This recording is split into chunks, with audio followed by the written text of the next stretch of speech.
Hello दोस्तों, मैं हूं आपका दोस्त और होस्ट। स्वागत है आपका आर्या फिजिक्स पॉइंट में। तो लास्ट क्लास में हम लोगों ने पढ़ा था व्हाट इज क्वांटम फिजिक्स और इसकी शुरुआत कैसे हुई, इसके इम्पोर्टेंट थ्योरीज कौन कौन से हैं। और उसमें हम लोगों ने पढ़ा था कि मैक्स प्लांक का जो थ्योरी है वो मोस्ट इम्पोर्टेंट थ्योरी है, क्योंकि उससे ही माना जाता है कि उससे ही क्वांटम मैकेनिक्स की शुरुआत हुई थी। When Wien's law and Rayleigh's law failed to explain satisfactorily the black body spectrum, then Planck made an important hypothesis known as Planck's hypothesis. जब Wien's law and Rayleigh's law black body spectrum को satisfactory explain नहीं कर पाए, तो Planck ने एक important hypothesis दिया जिसको कहा जाता है Planck's hypothesis, according to which the exchange of energy can take place in the form of bundles of energy called quanta. He imagined that black radiation chamber is filled up not only with radiation but also resonators of molecular dimensions. These resonators can absorb or emit energy which is integral multiple of h mu, where h is Planck's constant. Planck's law पढ़ने से पहले हम लोग को जानना पड़ेगा कि इसके पहले क्या क्या हुआ। तो उसके लिए हमको किरचॉफ्स लॉ, स्टीफेंस लॉ और विन्स लॉ पढ़ना पड़ेगा। In 1894, Planck turned his attention to the problem of black body radiation. The problem had been started by Kirchhoff in 1859. How does the intensity of electromagnetic radiation emitted by a black body, a perfect absorber, also known as cavity radiator, depend on the frequency of the radiation?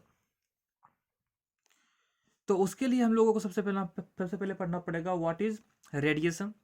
तो class शुरू करने से पहले channel को like, share and subscribe कर दीजिए। तो transmission of heat जो होता है वो तीन रूपों में होता है: कंडक्शन, कन्वेक्शन और रेडिएशन। कंडक्शन क्या है? Conduction is the process by which heat और electricity passes through a material. Convection is the process in which heat moves through a gas or a liquid as a hotter part rises and the cooler part and heavier part sinks. Radiation में क्या होता है? When the heat energy is transmitted from one point to another in the absence of any continuous medium, then the process of transmission of heat is known as radiation. जब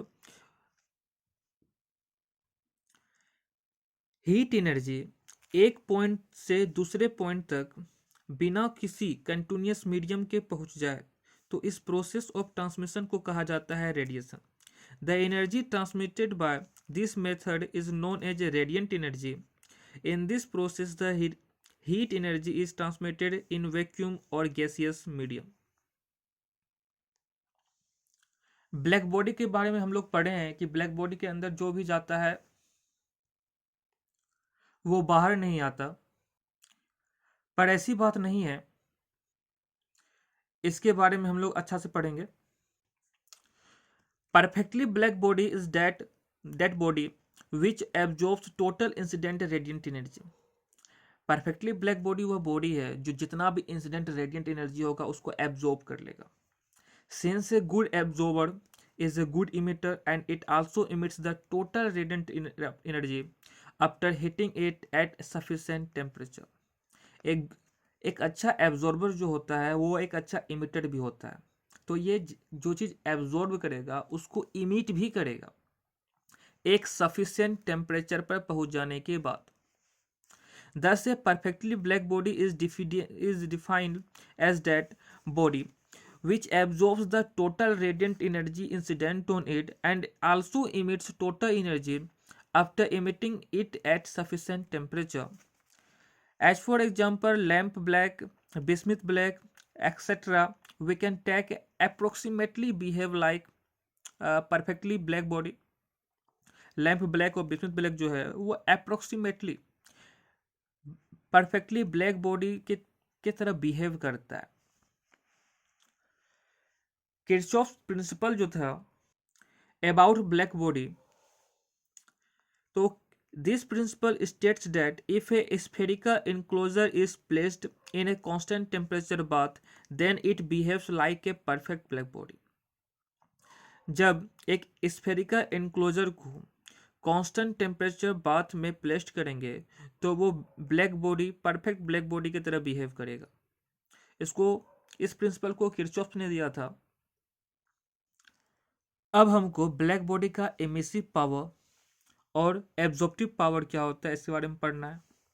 तो emissive power में the amount of energy emitted per unit area of the surface of the black body per unit time due to unit degree rise in its temperature in unit wavelength range is known as emissive power of the surface of black body. For the radiation of wavelength, the emissive power of a black body is represented by E lambda, and for the perfectly black body is represented by capital E lambda. Absorptive power क्या होता है? The absorptive power of the surface of a black body is defined as the ratio of the energy absorbed by the surface of the black body to the amount of energy incident on the same area of the body in the same time. The absorption coefficient of a black body for the radiation of wavelength lambda is denoted by A lambda and its value for perfectly black body is 1 because जितना energy वो absorb करता है, वो जितना incident energy होता है वो total energy वो एब्जॉर्ब कर लेता है परफेक्टली ब्लैक बॉडी। तो उसके लिए परफेक्टली ब्लैक बॉडी के लिए एब्जॉर्प्टिव पावर कितना होता है? 1 होता है। तो ब्लैक बॉडी में हम लोगों ने क्या जाना कि there are some bodies which absorb all types of radiation which fall on their surface regardless of their frequency and such bodies is called black body. Black body जो होता है वो सभी के लिए ब्लैक होता है, चाहे वो इंसान हो, मधुमक्खी हो या फिर कोई चीज़ हो, ठीक है, कोई वस्तु।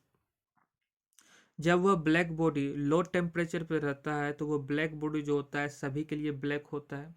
अगर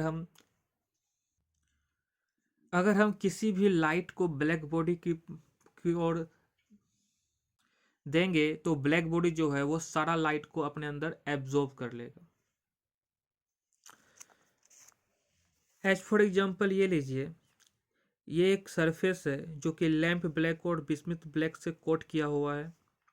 इसके अंदर कोई लाइट अंदर जा रहा है, इसके छिद्र के से होल से कोई लाइट अंदर जा रहा है, तो इस पे पड़ने के बाद कुछ एब्जॉर्ब होगा और रिफ्लेक्ट होगा, लेकिन इसी के अंदर रहेगा। ऑलराइट, लेकिन जब इसको एक sufficient temperature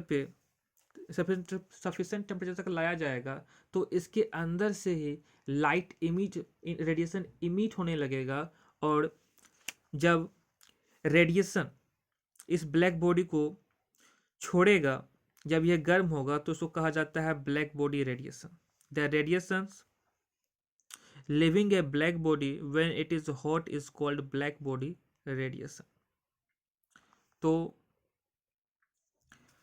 perfectly black body is that body which absorbs total incident radiant energy. Since a good absorber is a good emitter, therefore black body जो है वो एक अच्छा emitter भी होता है। It also emits the total radiant energy after heating it at sufficient temperature. जो अभी हम लोगों ने बताया वो क्या था? फेरिस ब्लैक बॉडी था कि इसके अंदर अगर कोई इंसिडेंट एनर्जी इंसिडेंट हो रहा है तो इसी के अंदर रहेगा, बाहर नहीं रहेगा। एब्जॉर्ब होगा, रिफ्लेक्ट होगा, फिर एब्जॉर्ब होगा, कुछ रिफ्लेक्ट होगा एनर्जी, लेकिन इसी के अंदर होगा एट ए सर्टन टेम्परेचर। जब तक कि इस पर एक सफिशेंट टेम्परेचर नहीं आए, और इसमें सफिशेंट टेम्परेचर होने के बाद क्या होगा, इसके अंदर से ही क्या होगा, रेडिएशन निकलेगा, और जब रेडिएशन निकलेगा तो इसको क्या कहा जाता है? Black body radiation. हम लोग को energy distribution law of black body पढ़ना है, तो इसमें हम लोग किरचॉफ्स, स्टीफेंस, विन्स, उसके बाद हम लोग प्लैंक्स पढ़ेंगे और रेलेजेंस लॉ पढ़ेंगे। तो नेक्स्ट क्लास में हम लोग किरचॉफ्स लॉ को पढ़ेंगे। तो चैनल को लाइक, शेयर एंड सब्सक्राइब कीजिए। मिलते हैं नेक्स्ट वीडियो में। Tata, see you, signing out. God bless you all.